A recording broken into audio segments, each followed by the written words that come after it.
many of your listeners probably know, but gopher tortoises dig a burrow, and that burrow is used by over 350 other species. Those are insects, birds, mammals, reptiles. And indigo snakes in the northern portion of their range, they use gopher tortoise burrows to survive the winters. And so, what is your best snake story? Okay. The real disturbing thing from my perspective and from most people's perspective down here is the way they caught them. And so what they do is they'd run a garden hose down into gopher tortoise burrows, and then they would put gasoline. Welcome to episode number 83 of the Animals at Home podcast. My name is Dyllon Perrin. Thank you very much for joining me today. As always, if you're looking for more information on the show, make sure you head to animalsathomenetwork.com. There you'll find all the show notes for each episode that has been produced. This podcast is entirely supported by its listeners. If you're looking to show your support, you can do a couple of different things. First, you could head to the Apple podcasting app and give the podcast a 5-star rating. You can share the content on social media, either Facebook or Instagram. You can join us on Patreon at patreon.com/animalsathome. There you'll have access to behind-the-scenes content as well as early access to episodes. And finally, you can visit the show's sponsor, CustomReptileHabitats.com. There is an affiliate link in both the YouTube description as well as the show notes. If you use that link, a small commission does come back to me at no extra cost to you. And of course, that helps me produce the show. Okay, we're going to jump right into this episode, and before we do, I'll tell you, I'm actually filming a behind-the-scenes episode video for YouTube to show you guys how I go about producing the podcast, and it is going to be on this episode that you're listening to right now. So I'm in the process of producing this podcast episode as well as making a video to show how I did it. So once this episode is out, give me a few days, maybe 3 or 4 days after this episode has been released, and there should be a video on YouTube showing you how I make the podcast. Joining me on the podcast today is Dr. Chris Jenkins, who is the CEO of the Orianne Society, as well as the host of the podcast Snake Talk.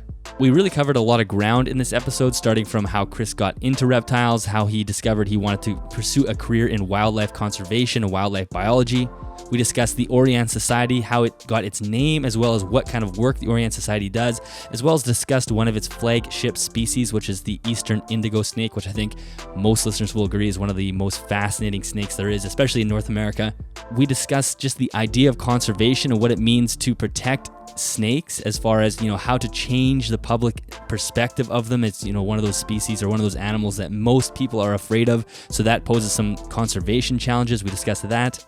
Of course, we discuss his podcast, Snake Talk, which is quickly becoming one of my favorite podcasts out there. It is really amazing. So I hope all of you, after listening to this episode, go check out Snake Talk as well. And we wrap up the podcast with Dr. Jenkins' best snake story, which is something that he does on his podcast, and I had to bring it into this show as well. So let's just jump into the episode. I do really hope you enjoy it. Here is my conversation with Dr. Chris Jenkins.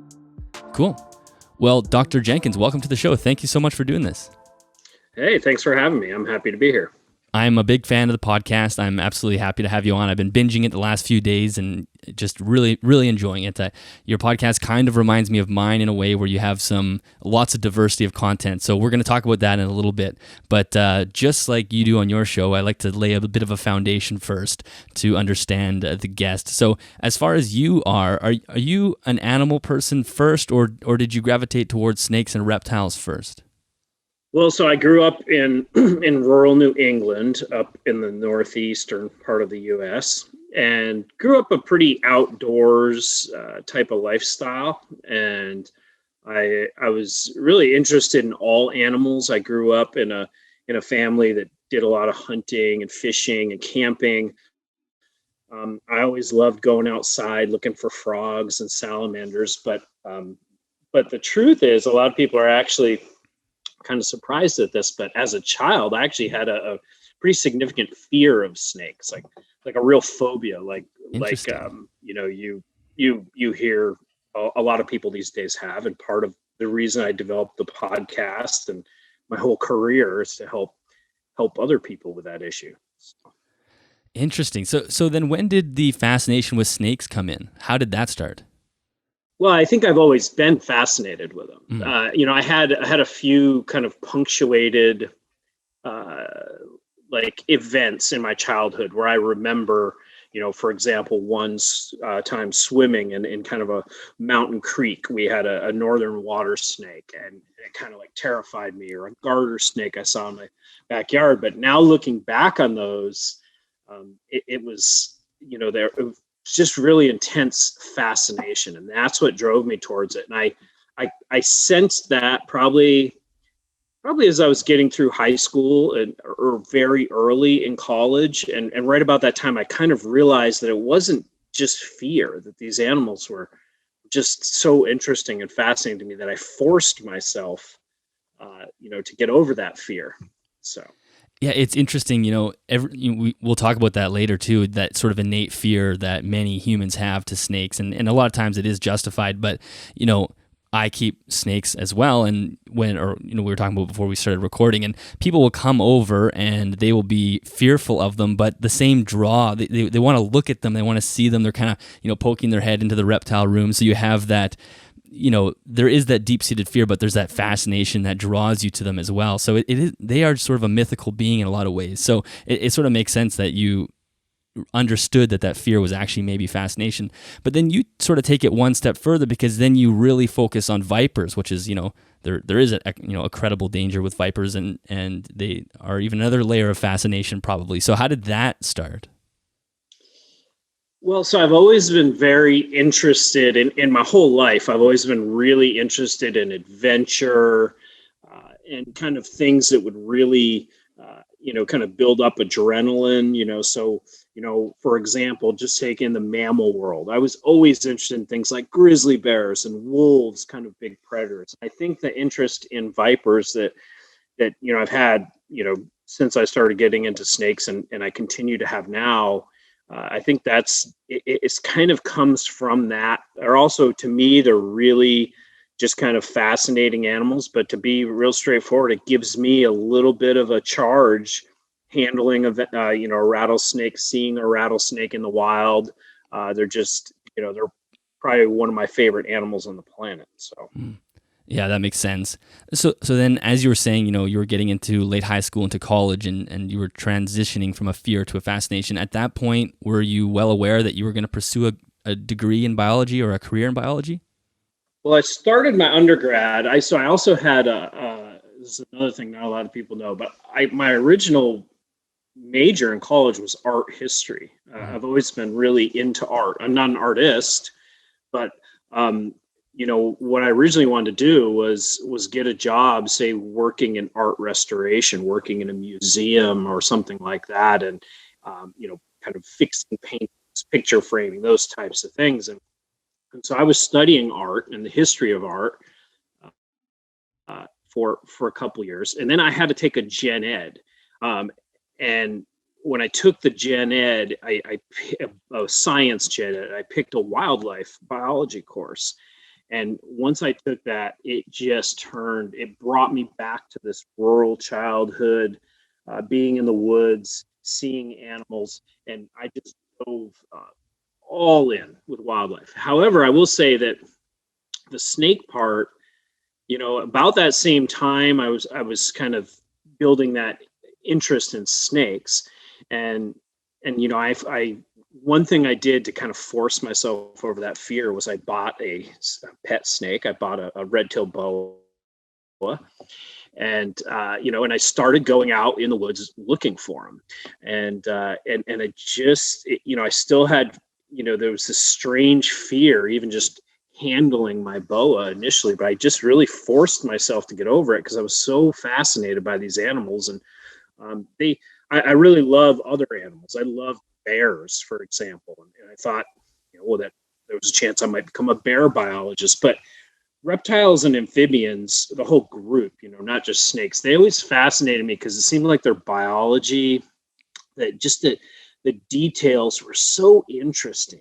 Frogs that carry eggs on their backs, and snakes that swallow eggs, and all these adaptations to do interesting things. So it was those kind of like the minute details of reptile and amphibian biology that just drove me there from a career perspective. I still love bears and all these other animals today, and I go out in the woods and I watch bears and other animals do what they do. But it was that that kind of those details, the interesting details of their biology that drove me to snakes. Yeah, they are. There is this sort of wealth of just diversity as far as reptiles and amphibians go. Not only just appearance, but where they live and how they live, and in a lot of ways, it's still the academic literature is still quite empty on reptiles when you compare that to something like mammals, or if you go as far up to like primates, for example, they have this giant stack of literature where reptiles is much lower. So there's still so much to learn, and I can understand or sort of relate to being fascinated by them. And then does conservation, or the concept of wildlife conservation, just sort of automatically get folded into that when you start studying reptiles, or did you get that added into your sort of philosophy somewhere else?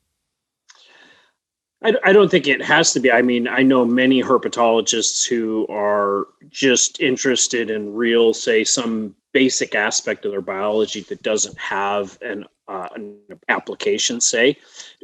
But for me, growing up and spending so much time in the woods, I was interested in the biology of the animals, but I also cared about these animals deeply. I cared about the experiences that I was having with them in the wild, and I wanted to make sure that they were there for future generations. So I'd say for me personally, it was there right from the beginning.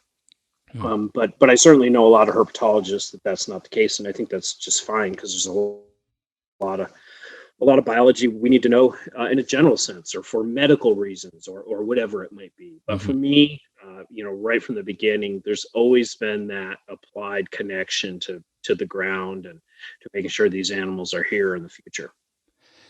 So as far as a general sort of day-to-day, a day in the life of your job, because wildlife biology is one of those jobs that kids dream to become, especially if you're an animal lover. You have the vet, the zoologist, and a zookeeper. There's a few sort of handful, and obviously being a wildlife researcher or biologist is one of them. So just I'm sure this is way too broad of a question, but can you just lay out what you do on a daily basis, or on sort of a monthly basis? What is it like to be a wildlife biologist that studies snakes? Well, the first thing I'd say is that these days, I'm the CEO of a nonprofit. So essentially I run a company, and the company is focused on research and conservation of reptiles and amphibians. And I still do some of that. But me personally, I'm not out every day doing biology work. Again, I do some of that, but my days are very, very diverse. So, I have biologists that work for me. Some of them are herpetologists that might be out studying a snake or a turtle or a frog. And I'm interacting with them and working on, say, proposals, going out in the field to visit their projects, working on writing papers together, doing those types of things. I do have field projects that I focus on, almost like a pet project, if you will. And that's primarily focused around vipers, and then specifically because of where I live, focused around timber rattlesnakes. So in the summer, I do spend a fair amount of time out in the field myself doing surveys. But then I have a lot of other parts to my job where, I have a finance or an accounting department, and I'm meeting with them, and I'm working through annual audits and financial reports. I have a fundraising department, and a huge part of what I do is fundraising. I have, just administrative people, communication people. So I really run a company. I do try to keep my hand or my feet in that world of doing some of the biology, but I certainly run a company these days. So let's talk a little bit about the Orianne Society. This is a company that you founded, and so first, before you kind of tell us what it is, I'd love to know about the name, how you came up with the name Orianne Society. Yeah, so the name Orianne, the word it's the name of a young girl, and I had finished my PhD at Idaho State University. I worked on Great Basin rattlesnake ecology there. I finished that, and I was working with Wildlife Conservation Society, best known as the Bronx Zoo, but WCS, as it's called, works all around the world on conservation projects with wildlife. And I was based in their Yellowstone ecosystem program. I was still living in Idaho where I did my PhD, and I was working on a whole variety of species and ecology, applied ecology, conservation biology issues. So I was doing that, and I had begun to work with the folks in New York City to develop a global snake program where my role would kind of shift from a geographic focus in Yellowstone to one a taxonomic focus, where we'd develop a snake program and we'd integrate snake research and conservation projects kind of around the world in the different landscapes that WCS worked in. And I was working on that, and as part of that, I was working with a number of philanthropists or donors, and one of them happened to have a real interest in indigo snakes. And to make a long story short, we ended up creating this new organization. Dr. Kaplan is his name, and he wanted to pull the project out of WCS and create a new organization. So we created the Orianne Society, and we created it in his daughter's name. So Orianne is the name of a young girl. And the reason we created it in her name was, when she was a young child, she had the opportunity. She was down in Florida, and I think she was doing kind of a behind the scenes tour in a zoo, and had the opportunity to hold an Eastern Indigo snake. And her father at the time was already doing a lot of conservation work for tigers in particular. And she was holding the snake, and she basically asked her father if he could do for indigo snakes what he was doing for tigers. And so that's what prompted the creation of the Orianne Society. We were created originally as an organization that's focused on conservation of Eastern Indigo snakes. That was 12 years ago, and the organization has really broadened its scope, and we work on a number of different species, both here in the U.S. and beyond. But indigo snakes certainly remain a real central part of our programs and what we do. Actually, the property I'm sitting on today is one of our preserves that we purchased for the preservation of indigo snakes. Mm-hmm. Fascinating. I figured there was some interesting story behind that, because when I Googled Orianne, I wasn't sure if it was a word, and then the same sort of thing, it came up as a name. So I thought there must be something associated with that. So that's really interesting. So you're saying it kind of started as the focus on the indigos, and now it's kind of broadened a little bit. And I know maybe you could just speak about broadly what the Orianne Society is doing now. I know on the website you have these 3 different initiatives, sort of looking at 3 different environmental niches, and so in general, now that you've broadened beyond the Eastern Indigo, what sort of things are you guys doing?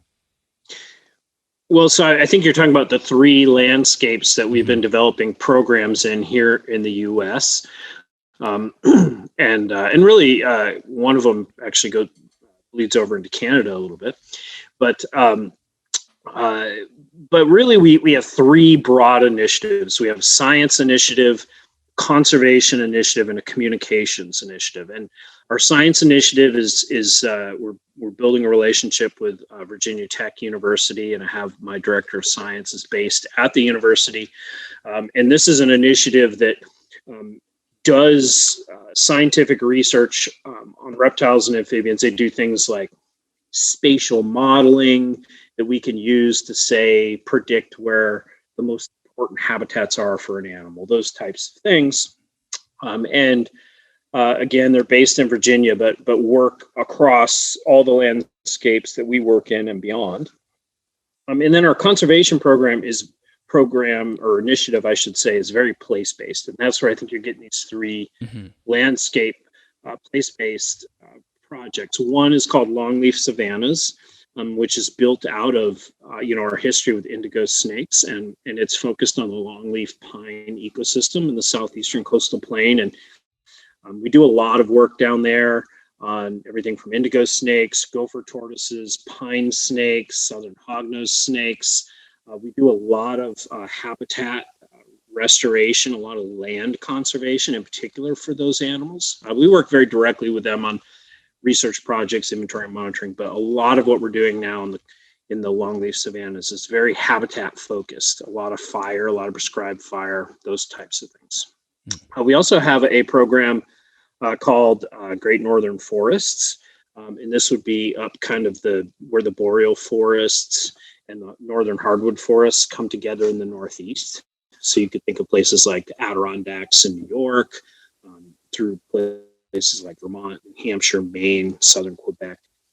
Most of our work to date has been focused in Vermont.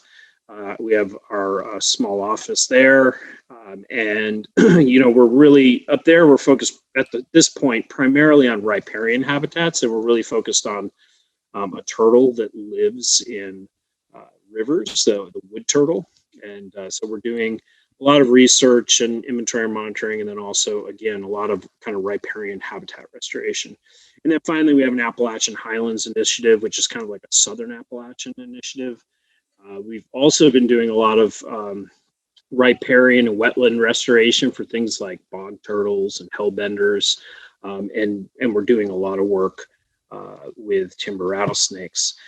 And then I won't go into depth, but we do have international programs as well. We've been working on vipers in various parts of the world, and more recently, we've partnered up to help create a new organization on giant tortoises and rewilding giant tortoises throughout the Seychelles. So this is the Aldabra tortoise.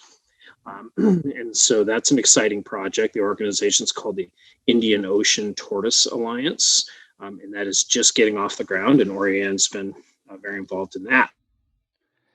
But I will say the last thing I'll mention, our final leg of the stool, is our communications program. And every company, for-profit, nonprofit, has a communications program. But we're really trying to rethink communications. We're not just thinking about it like marketing to help our business and raise money. I mean, hopefully that happens too. But we're really trying to think about communications as in a programmatic way, and in particular because of the animals we work on and some of the things you talked about as an example. A lot of the animals that we work on are some of the most feared, maligned animals on the planet. And so one of the greatest things we can do is increase public's knowledge of these animals and try to give these animals just shed some light on, again, things like how fascinating their biology is, how, those types of things. So our community, we're kind of reconfiguring our communications to really focus in a programmatic way to try to change how a lot of people think about these animals. And we're also, along those same lines, we're trying to be we want to be very cutting edge, if you will. And I'm a bit of a dinosaur these days, but I know I'm a dinosaur, and so I hire people who are not. That's the first step. And I just realized that, I love to go and talk to scout groups and bring snakes and do all these very in-person types of things. I mean, we'll still do some of that, but we are really focusing on, being with the times and being with technology and trying to be one of the leaders in that space and using that to change the future for reptiles and amphibians. So you mentioned the podcast, videography, and, obviously social media and all of these pieces that are kind of digital and remote. We're really working every day to try to innovate there in the reptile and amphibian space. Well, I want to linger on that communication spot for a little bit, because I think that's what makes, an organization like yourself very fascinating, because you are, like we've talked about, we're dealing with animals that it's not intuitive to the mainstream public why I should even care about them. Like, why shouldn't I run, hit the snake over the head with a shovel type thing? As reptile lovers, we can't understand that. But, from the mainstream public, it's sort of the innate response.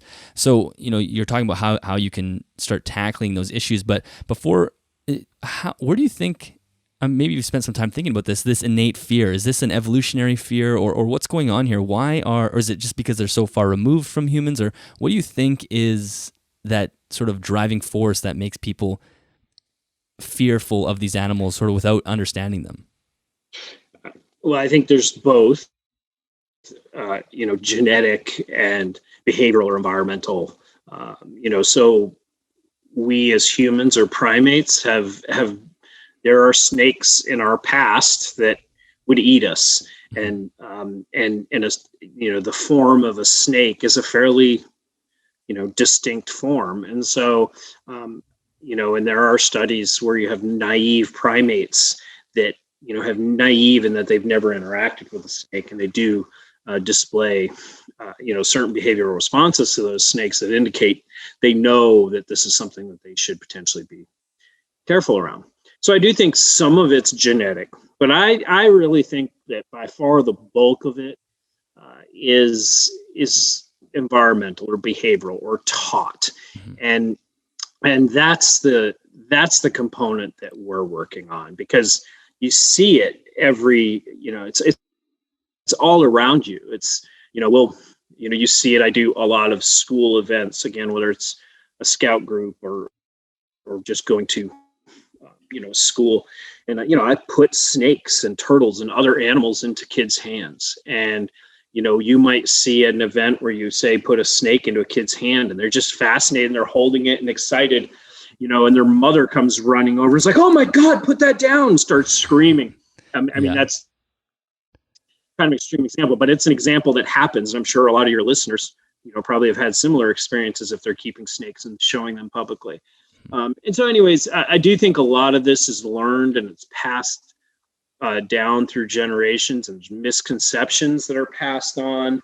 And that's, knowledge, increasing people's knowledge of these animals, and just simply, one of the phrases I use in the podcast, snakes are animals too. I just want people, you don't have to love a snake, but, I want people to at least think of it like a robin.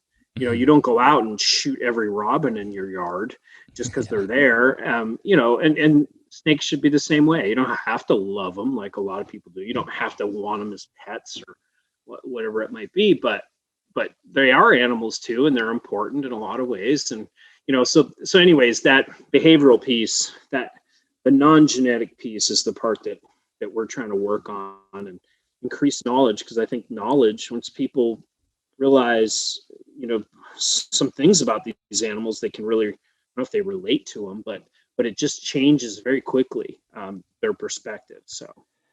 Yeah, it's so true. I mean, anybody that owns snakes will have those experiences with people when they, like I was saying earlier, you have fearful people that come over and then they'll look at them, and eventually maybe after a few weeks they might hold or touch a snake. And it's exactly what you're saying. There's that switch that gets flicked from it being a creepy, scary thing to just kind of being more fascinating. And like you said, they don't have to love them. They don't have to want to keep them or hold them, but just to not want to run it over is a big step. And, it is interesting though, because when listening to your show, you have lots of biologists and conservationists on that are talking about this same sort of concept, but in other parts of the world where, to say snakes aren't dangerous would actually be a lie in some of these places, right? There are actual dangers associated with either venomous snakes, or even sometimes you had that episode that was about pythons, and, nobody was getting killed by a python, but there were still people, getting constricted by them, or their leg getting constricted. So there is that kind of dichotomy between our side of the world where we do have medical resources to handle these things. And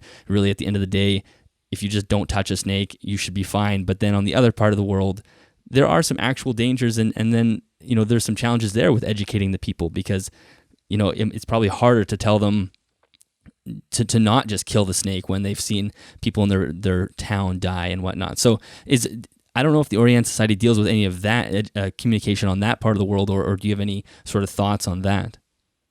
Well, the first thing I'd say is that, yes, obviously, I work a lot with venomous snakes, and they can kill you depending on the species, and they can make you very sick. So I guess I'm not trying to say that there are no dangers with snakes. And then like you were saying, you start going to other parts of the world where maybe you have snake species that have even more toxicity to their venom, and you have just social situations, whatever healthcare, whatever it might be, that it just is nowhere near to the level it is here in North America, and and there are real problems. But I do think so. Yeah, don't get me wrong. I'm not, if there's some village in some part of rural Africa, and and people are dying from these snakes. I'm not trying to say people should tolerate them in their backyards, but I do think part of the solution to that is to not just kill all of those. It's also to do, I think you're referencing the Snakebite Foundation podcast, and what they're doing is the whole goal of that nonprofit, and your listeners should check it out, is they go into these rural, underserved, if you will, areas from a healthcare perspective, and they build snakebite clinics so they can help the people deal with this issue. And so that's part of it, part of the answer to that, the answer to that equation, where we need to work on some of those systems that can be in place. But yeah, I mean, certainly there are places where snakes are a real problem, but it's also, people need to have a perspective on it. Like if you look here in North America, for example, your chances of getting killed by a horse in a given year are much greater than your chances of getting killed by a snake. Even bees, obviously, because of allergies. But I mean, people need to keep this in perspective. I've given a lot of talks where, say, I drive down to, say, South Carolina from where I live in Georgia, and I'm presenting to a group of a couple hundred people, and I've got venomous snakes out, and I'm handling them, and I'm talking about them. And people see it as such a fantastic thing.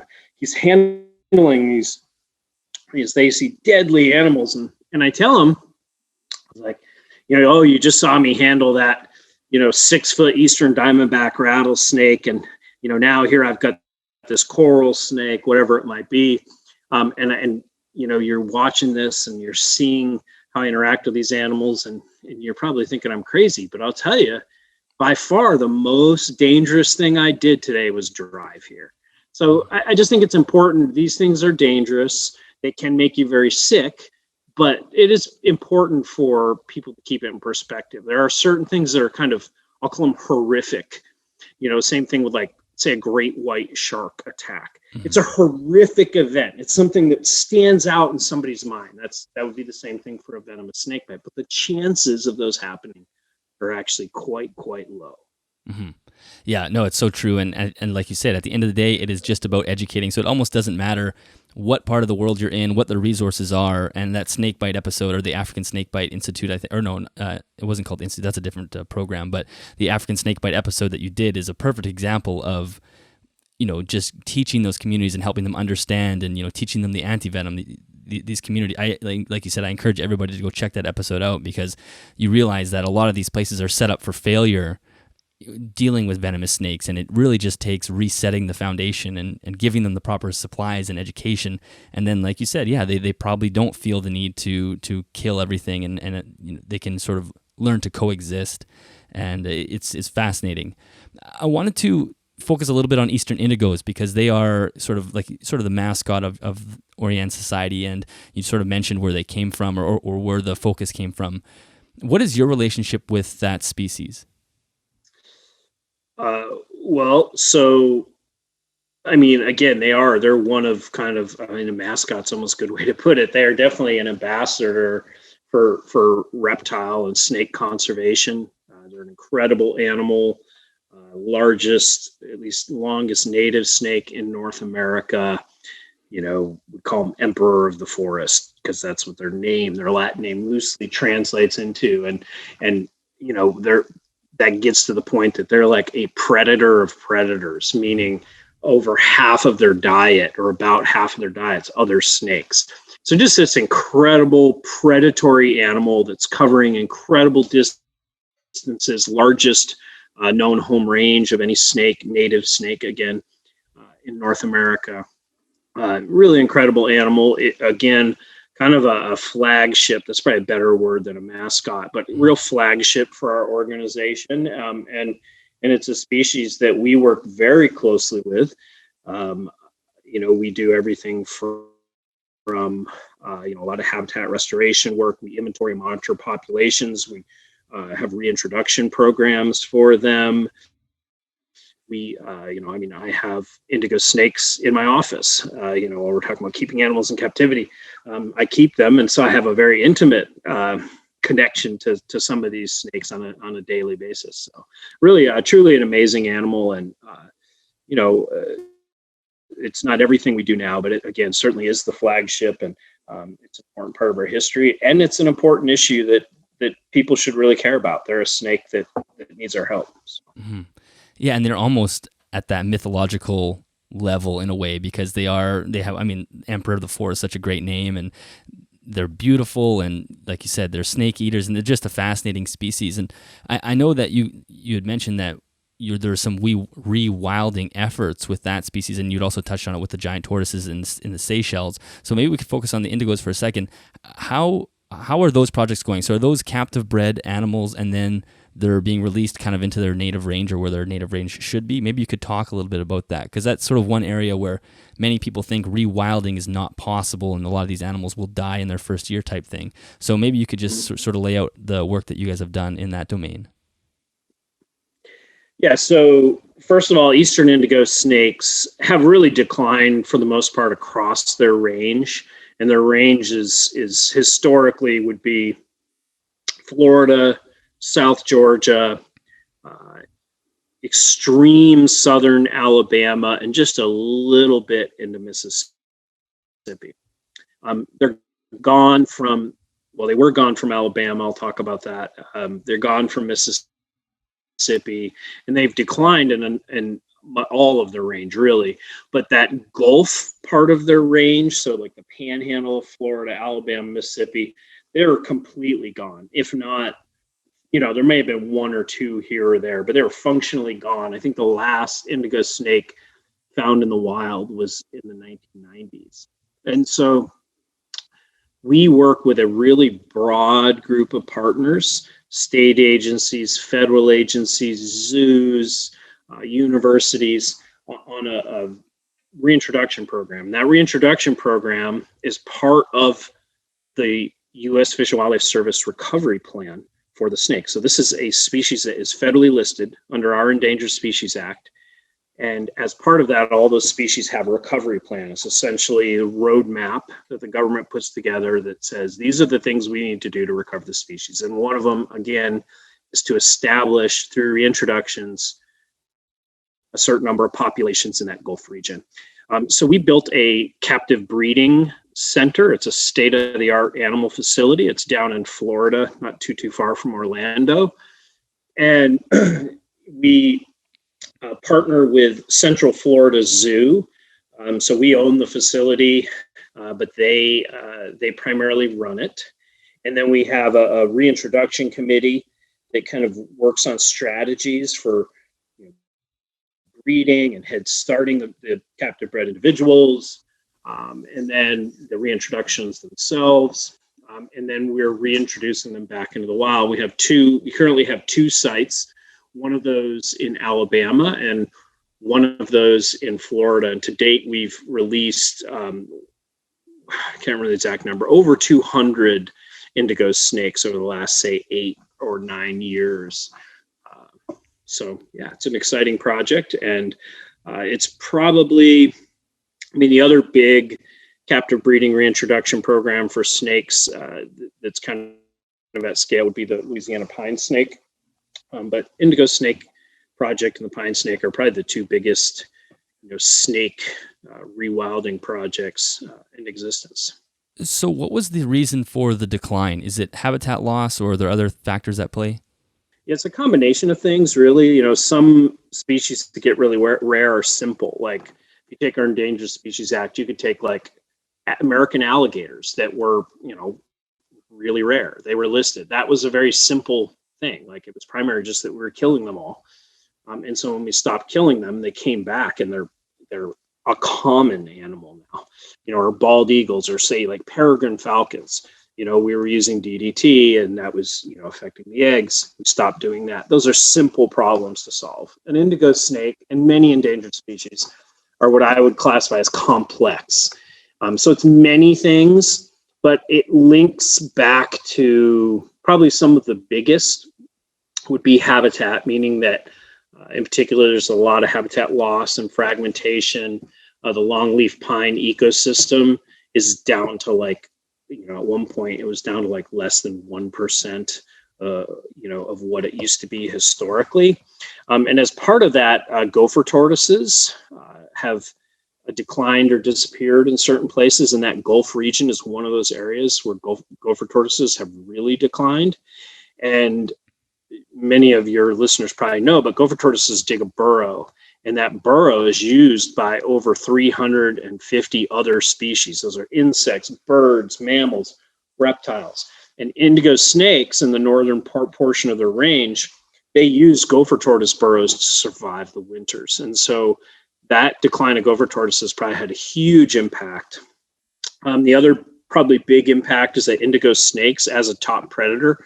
And, I've already mentioned they have this really large home range. They move much more than other snake species, as top predators. They're crossing roads, and they're just moving through this fragmented landscape that probably ends up, resulting in a number of them dying. Complex, I could go on. There's multiple factors, but a lot of them really do relate back to habitat. Gopher tortoises, which create habitat for them, and their need to have kind of big, coarse landscapes that they can operate on. Okay, so, yeah. A lot of it kind of leads back to that. So then, as far as the ones that you've released, is there a way to track those individuals? Are they being tracked, or is it sort of a hope that they will start reestablishing, or is there any way to see if that project is, going to be successful? Yeah, so I will say that's been one of the very difficult parts of the project for us, is monitoring success. And that has to do with snakes in general being some of the hardest vertebrates on the planet to study. And that's not just in reintroduction programs, but they're just hard animals to study. Oftentimes species, you rarely see them. They're very hard to catch, even find to catch. So that has been an issue, but we do radio telemetry with them. So we track them around the landscapes. The first couple of years they're released, we mark all the animals, and then we do surveys to try to recapture them. But I will say we have great signs that there are success, but they're almost like anecdotal because just because of the nature of the animal we're working with. We just cannot monitor them close enough to truly determine how successful they are. But I will say, again, there are multiple signs. So one important one was that, literally the first, so we released the first release of snakes in Alabama, say 8-9 years ago. And we had a graduate student who was radio tracking these snakes, and that was their thesis project. They were going to study the ecology of these reintroduced animals.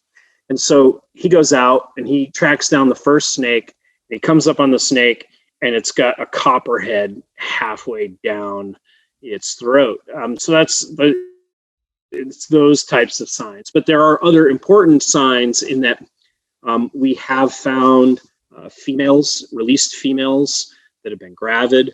Last year, I guess it's going on a year and a half, 2 years ago now, we found our first neonate indigo snake that was born to, parents that were part of the reintroduction program, we have to assume. And so there are signs like that, and we're trying to work on a reliable monitoring strategy. But again, we do have some signs that there is some level of success.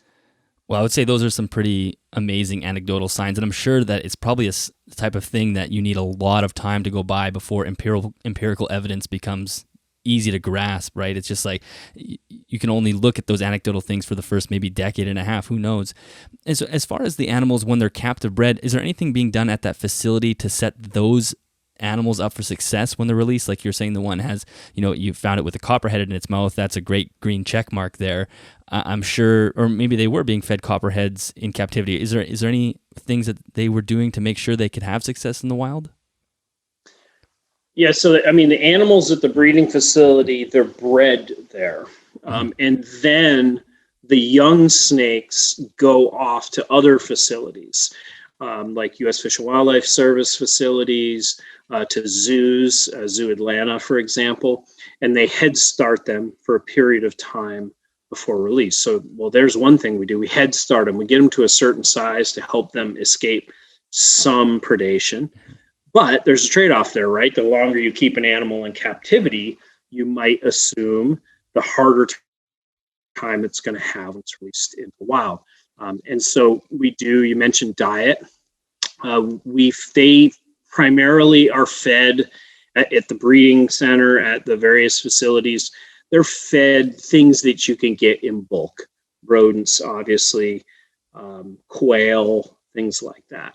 But before they're released into the wild, they go through a multi-week period where we start feeding them the types of foods that they're going to get in the wild. Some kind of like mass-produced snakes, that are almost like quail or rodents, say like corn snakes or something like that.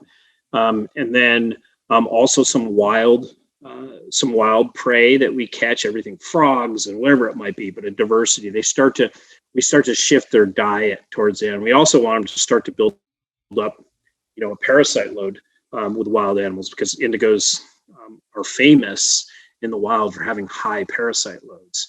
And so, and you might expect that as a top predator. So, we're trying to do a number of things there. But with the diet, we do try to condition them somewhat prior to release, shift their diet so they kind of get a taste, if you will, for all of these other things. Well, that is very encouraging, and I remember you had that. I think the first episode of your podcast was about the indigo, and of course, I know about the indigo snake. You see it; it's not something that's super common in the reptile trade because it's more of a rare animal. But just learning about how peculiar that animal is, and the strength in its jaw and how it kills its prey is just fascinating. Yeah, they're amazing snake. That's for sure. So let's talk a little bit about Snake Talk. So I think you sort of mentioned why you started. Maybe you could just quickly give the origin stories for it, and then I have a few little topics that I want to touch on. Yeah, I mean, I wanted, so first of all, I'm a podcast junkie. I listen to podcasts all the time on a variety of topics that I'm interested in. And, I'm to the point where I rarely even listen to music anymore. I just listen to podcasts. And so start with that. And then, I started looking around and there really aren't a lot of reptile and amphibian podcasts out there. And certainly from this kind of like field perspective, like, there's a couple of field herping ones. There's some similar to yours, captive husbandry, but from like a field ecology, conservation biology, there wasn't much in that space. And so, and then given my career and my career history, and I've worked with university professors from all over the world and conservation biologists all over the world and federal agencies, I started thinking about all the people, all my colleagues that I'd worked with. And I just thought, well, I could put together quite a podcast that had, leading people in all of these different fields and, put together something that would be a real contribution and something that would hopefully attract some people. Hopefully there are people who listen to every episode, but I'm also really hoping to attract people who just might listen to one or two because they're interested in a topic. Again, trying to get to playing on that fascination people have with these animals, fascination that they think is fear.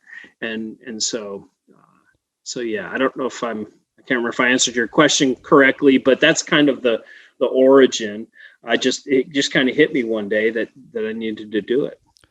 Yeah, and I'm so happy you did because it's an excellent show. I will encourage everybody to go check it out. And like I said at the beginning, I like it because it's not just one topic. It's you sort of have a very wide diversity. So every episode can be something completely different. And like you said, there wasn't that. I think you filled a niche perfectly. And personally, I think podcasting is still somehow in its infancy, even though it's been around for a decade or so. It's still, especially as someone who produces a podcast, I still very much feel there is a huge portion of the population that doesn't listen to podcasts at all, and they ought to, and I think they will. It's just going to be a little bit of time before that. So I think getting in now is great. So I don't know if you feel that as well, but I talk to people all the time. They're like, I don't listen to podcasts, and I'm just like you. I don't listen to the radio. I don't really listen to music. There's going to be a podcast on my phone. As soon as I get in my car, it's going to start playing. Exactly. Yeah, I'm the exact same way, and I agree with you. I think there's still a lot of places, a lot of growth to be had in terms of audience, and then also in terms of content that can be put out there. I mean, there are some spaces that are really, there's just a lot of podcasts, but there are a lot of places that, people could get into the game and really fill some open niches. So, yeah, I think it's great. I'll just list a couple of episodes for listeners that I just listened to recently, and then I have a question about some conservation topics about them. But I listened to the great episode that you did with, I'm forgetting his name, but he was a python biologist in Australia. What was his name? It started with a D. His last name is Natusha. I'm trying to remember his name. I should know this. He's the chairman of the IUCN Boa and Python group. Mm-hmm. I think he pronounces his last name Natush. I have to look it up. But, yeah, well, I'm going to show all that in the show notes. Go ahead. Yeah. So that was a great episode. And then I just listened to one yesterday with the serpent handling, which is, for those of you who aren't familiar, I'm sure everybody is familiar with it. They might not realize it. That's those churches in the South that handle venomous snakes and rattlesnakes and whatnot as part of their worship. And that was such a bizarre episode and a mind-blowing episode. So, and that's something I would never have thought about even talking about on the podcast. So how did you come up with that?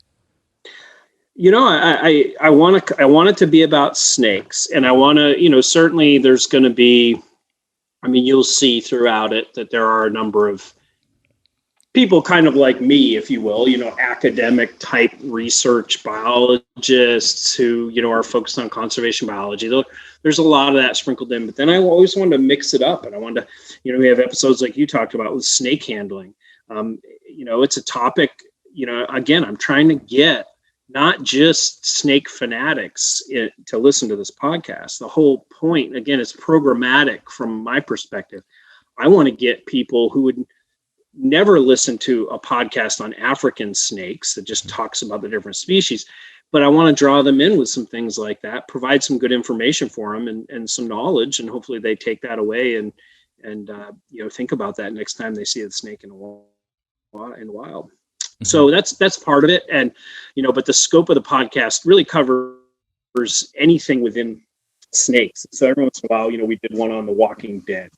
For example, a woman I know is like a snake handler for The Walking Dead that goes in and basically moves snakes before they film and then puts them back. Or, we have some other interesting ones along. We did one with a guy I know in fly fishing and snakes. So, we're going to do some of that, like gardening and snakes. Like if your big hobby is gardening, and what's kind of the intersection there with snakes.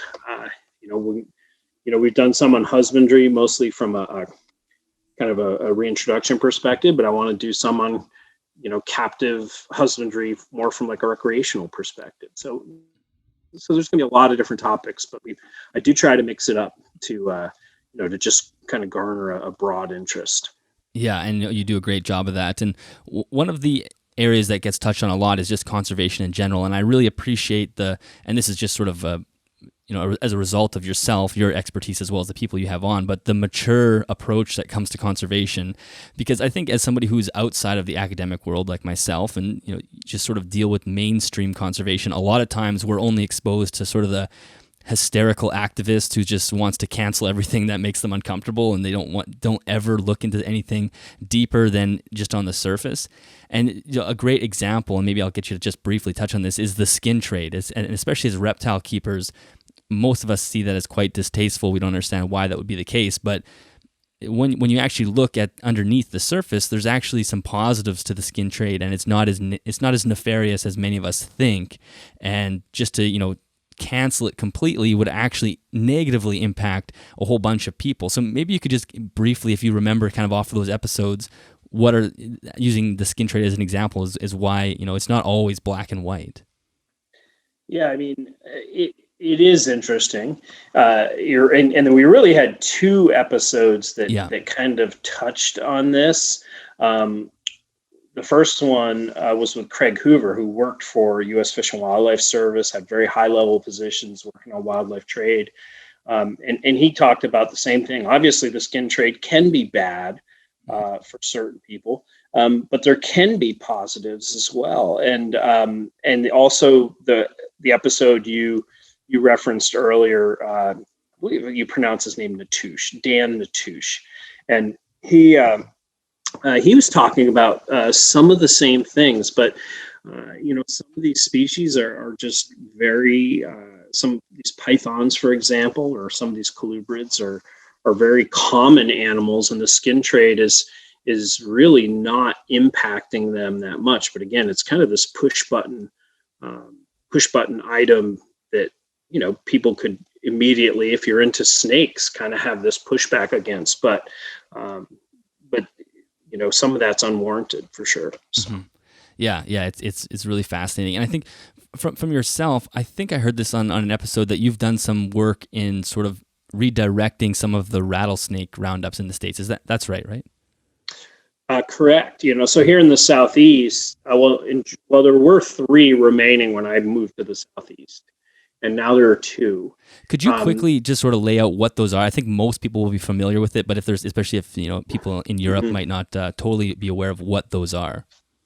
Yeah, a rattlesnake roundup is essentially a festival built around rattlesnakes, and we have them in the southwestern U.S. and the southeastern U.S., and they're much different in the 2 regions. Here in the Southeast, what would happen historically is people would go out and they would catch hundreds or thousands of rattlesnakes. Oftentimes, they're mostly eastern diamondbacks, some timber or canebrake rattlesnakes. And it's a festival built around that, with everything you might think of: kids buying cotton candy and going on rides and doing all these things. But there's usually a central area where snakes are kept in really large containment areas, fenced in areas. There are presentations on snakes. The snakes are handled. So it's a festival built around snakes. And why it's so bad here in the Southeast is because what happened historically is all these snakes were captured, and then after the event, those snakes were then purchased by, again, a skin dealer, and they would kill all the snakes, which was an impact, certainly. I don't want to minimize that, but it was certainly an impact, having very localized impacts on snake populations. But the real disturbing thing from my perspective, and from most people's perspective down here, is the way they caught them.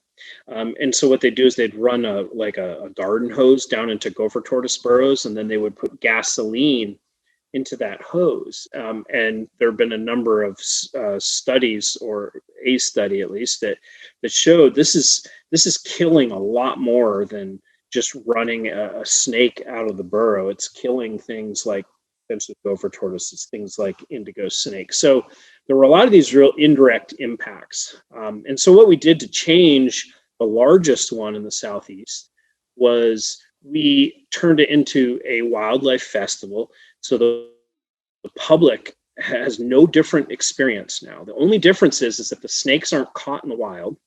So you're not having those localized impact on snake populations by killing large numbers once a year. And you're not going out and killing all these other animals by pouring gasoline into tortoise burrows, because all the animals are kept in captivity. And snakes that we have in captivity go to this event as well. And then before the event, all these snakes that have been kept in captivity get brought to the event and get put in those containers. And so it's essentially the exact same experience for the festival goers. But it has a much lower impact on the snake populations. I will say, and I can't really speak to this much, but the roundups in the Southwest are much different. Like, for example, in the Southeast, you would never see a snake die. They would all get killed after the fact for the skin trade. But in the Southwest, they're actually very grotesque events. This is probably what most people think of when they think of a roundup, where they have kids come up and rip the guts out of a snake and throw it onto a white wall. And so the Southwestern roundups are a whole different story, dealing with different species. There are many more of them. but we're primarily have been focused on these southeastern roundups. So I guess with the end user, the festival being the same on the east side, was there any pushback? I guess the people who are probably wanting to buy the snakes and sell the skins, I'm sure they had some pushback, or was it a relatively easy transition? I mean, I think the skin dealer was probably not happy, but that was literally one individual was getting all of those snakes every year. The biggest pushback probably came, well, not pushback, but the municipalities where it was held, there was obviously concern about the revenue. This festival's a big, it would be like if you had one of the big festivals in your part of Canada, in your hometown. It's important for the economy. And this was certainly true. But we dealt with that, and the festival's as strong as ever economically for the municipalities. There are also some individuals that are very interested in the heritage and the history of these, and have been very vocal pushing back against it. But in general, the transition of the Claxton Roundup to this wildlife festival, I think has been a very successful. It's been a great example of a win-win, and how again you can continue the economic benefits and lower the ecological impacts at the same time. Yeah, I love that. It's just such a great way to shift the focus and have less gasoline dumped on the ground is always a good thing. So that's awesome. As we start to wrap up here, I was hoping to touch a little bit on the private sector, because this is something that obviously I focus on a lot, being a reptile keeper, and my podcast really tries to connect keepers with the concept that this is an ethical obligation that we have to fulfill and make sure that, not only are the animals being cared for well, but also what can we do to have a positive impact on not only the animals we have in our own collections, but also sort of on a broad scale. So whether that's through donations, through conservation, or, some people have assurance colonies and whatnot, or just education in general. So I was wanted to know what your opinion on keeping as a private keeper in the private sector is. So what are your thoughts there? Well, I mean, so first of all, I keep reptiles as well. So, I mean, it's not my primary thing. If I had to give up, say, going out and looking for them in the wild or keeping them, I would give up keeping them first. But, I've had reptiles in captivity, ever since college. And so these days it's primarily venomous snakes. I have a nice little collection of rattlesnakes that I enjoy, and I use them for outreach. So in general, I mean, I don't think it's a bad thing. I'm supportive of it in a very general sense. I think it should be done.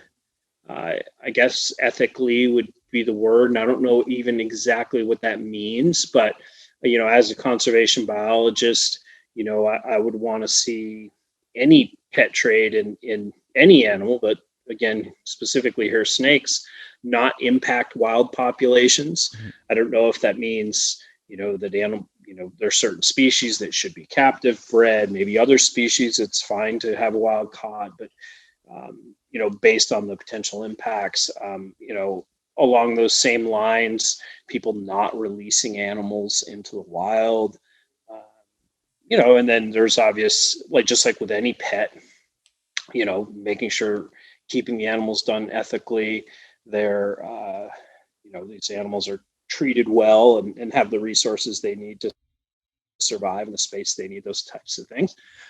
But so in general, I'm supportive of it. I think there's a lot of pluses. It really gives people a connection to these animals that are so great. And, a lot of people then take that animal and, use them as ambassadors, for conservation of animals in the wild, whether they take them to school groups like I do, or I'm just showing them to friends. So I think it's a good thing. Again, there are certain things that I think come along with that, being ethical, again, not releasing animals, making sure you're sourcing your animals with a mind towards having little impact on wild populations, those types of things, treating the animals well, but otherwise I think it's great. Mm-hmm. Yeah, that makes sense. What are your maybe you don't have any thoughts here, but I know you just did the episode. I think the most recent episode was with the Burmese python elimination specialist, and this is a very hot topic right now because of the Florida Wildlife. What is it, FWC? I think that's the acronym. They had just made some rules, or the government in Florida just changed some rules as far as reptile ownership goes, and part of that is banning big snakes and a few big lizards. And I actually don't have much of an issue with it, and some of the listeners may have a huge issue with it because a lot of them see it as a slippery slope that will slowly remove rights. And I don't personally feel that way because I live in a place that's much more highly regulated than a lot of the United States, and that hasn't happened to us. So I was just wondering, what are your thoughts there, or if you have any thoughts, because clearly that the Burmese issue is a massive issue, especially after listening to that episode. You learned so much more about how bad it is. And do you have thoughts about regulating the trade at all?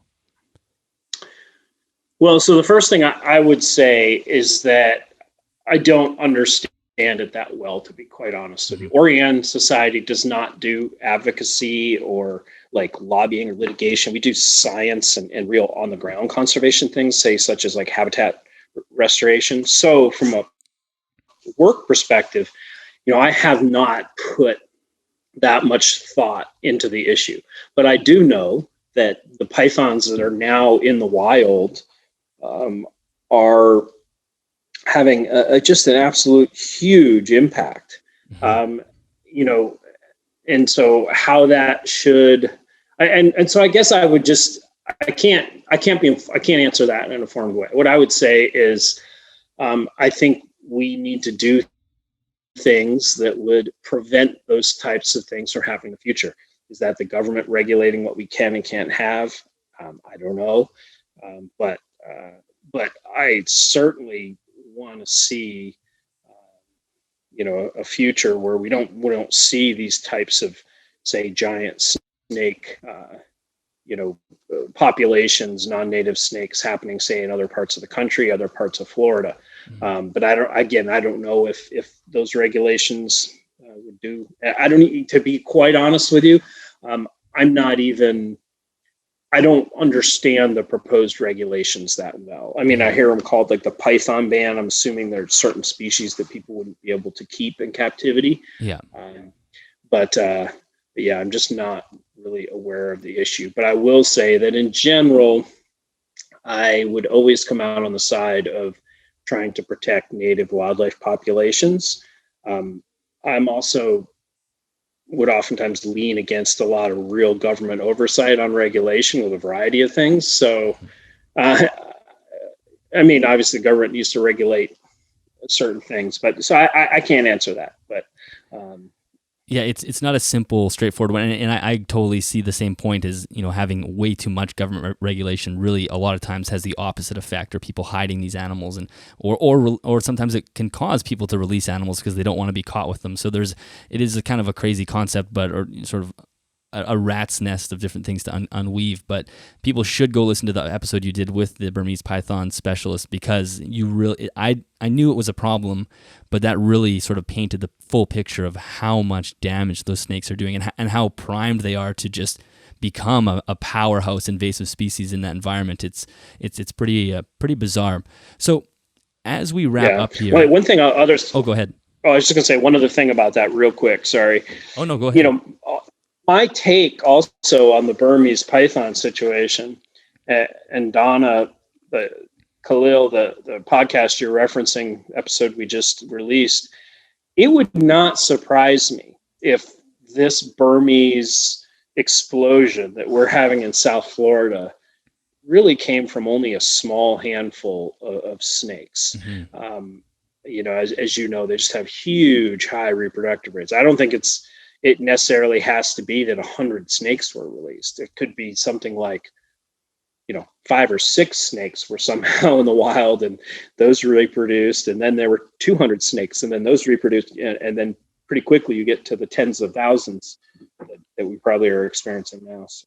Well, and that was the really interesting sort of nail in the coffin fact that she dropped on that episode, is in the pet hobby. And I'm not super familiar with the whole Burmese issue because I'm in Canada and it's not something that I'm totally in touch with. But what we hear all the time, and I know you had said you heard it as well, is it's Hurricane Andrew that blew up a breeding facility, and that was the reason for it. And part of me thinks, well, that's still connected to the reptile trade. So I don't think we can necessarily completely offset responsibility if that was the case.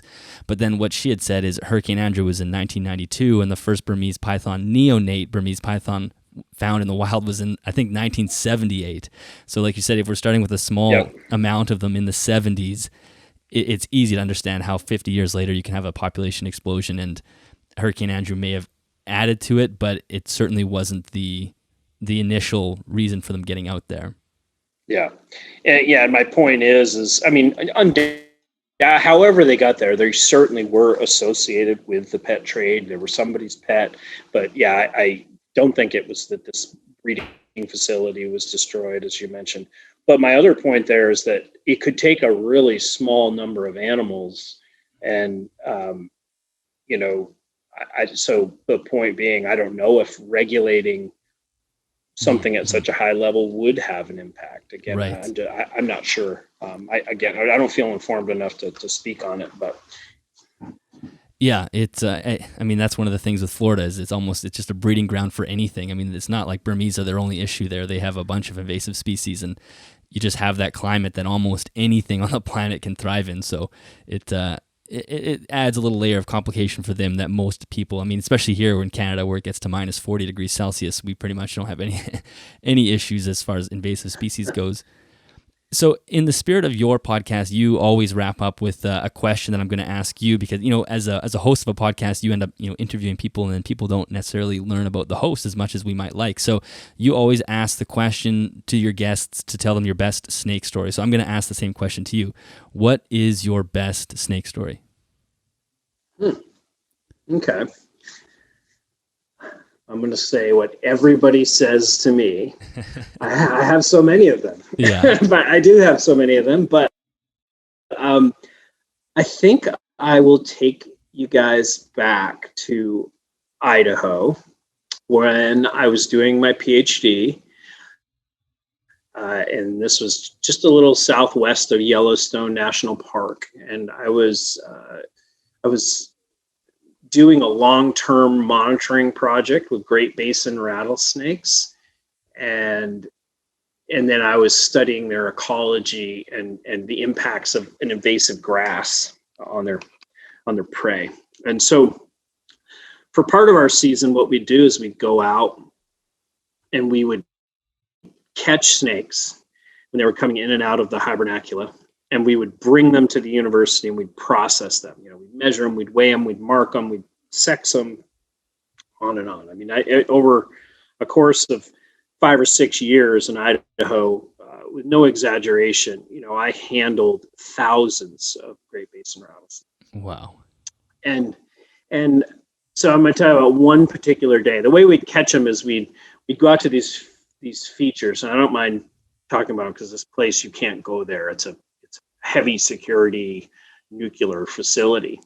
And so we'd go out to these really large like craters and things like that where the snakes were hanging out. And we'd go out, we'd look for snakes, and we'd carry 5-gallon buckets and snake bags inside the buckets. And then we'd put usually say 3 or 4 rattlesnakes to a bag. And, you'd put one in, and then we'd kind of get the outside of the bag to kind of cover that snake so that snake wouldn't bite the next one you put in, and so on and so forth. And I'm not saying that all these practices are good necessarily. It's 20 years ago, and maybe some of this should change, but this is what we were doing anyways. So we go out to the first site, which is a large volcanic crater out in this high desert. And we start going around, and I can't remember the exact number, but we get around this crater, and we have captured over 50 Great Basin rattlesnakes. And it's getting to the point where I'm starting to worry about the number of snake bags that we have. And we have, just what seemingly an endless number of them. So then we move on to the next big crater, and we end up continuing to just catch incredible amounts of snakes. I remember walking up to one of the den openings. It was kind of like a hole in the volcanic rock. As I walked up to it, I saw snakes literally piled in that hole, like 6 or 7. And then I started looking around. There were snakes all around it, snakes perched on rocks around it. I was literally grabbing a snake with my tongs, passing it to somebody who also had tongs. They had put it, we had this like conveyor belt. We were just trying to catch these snakes as quickly as possible. And by the end of the day, we had caught 124 Great Basin rattlesnakes. Wow. And we had 3 primary sites, and we ran out of bags at the first 2 sites. So we still had daylight, and we just couldn't hold any more snakes. I bet we could have gone and caught another 40, and so that's my all-time record in terms of catching rattlesnakes in a day, 124. And I'll never forget that day. And then I'll just tell one very short story that's kind of funny. That would not be linked necessarily to processing these animals, but we would process the animals at the university, and it'd be a group of us, and we each kind of have a role. And it was in this very kind of standard university room, no, just cinder block walls, no windows. It was a snake room, so it was set up so snakes couldn't escape, and we had a lot of control over temperature and humidity and those types of things. And so there was a pretty complex apparatus on the wall that controlled all of that. And so myself and 3 other people who worked with me were in there, and I was standing up, and I would, we'd have those buckets, and they'd be in big cattle bins behind me, and I'd dump one bag out into this cattle bin, and I'd take one snake and I'd put it into a scale, and I would get the weight, and then I would tube it, and then I would take it out, and I would measure it, and then I would pass it to somebody, and they would paint the rattle, and then they'd pass it to somebody, and they'd do something else. So we had this conveyor belt of 4 people, and so we have snakes everywhere. I've got a cattle basin a couple feet behind me full of snakes. I've got a snake in my hand. Person to my left, just like 2 feet from me, has a snake in their hand. People across the lab bench, 2 people have snakes in their hands. There's just rattling everywhere. And my wife comes in with my daughter, who at the time couldn't even walk. She was less than 1. And she's now a teenager. But anyways, so, and they come in just to say hi. And I remember my daughter puts her hand on that apparatus that controls everything, the lighting, the temperature, the humidity. And instantaneously, the room goes dark. Oh, no. And there is no light. There's no space under the door because this room is a snake room. It goes as dark can get. And we're all just standing here like right around each other with rattlesnakes all around us, rattlesnakes in our hands.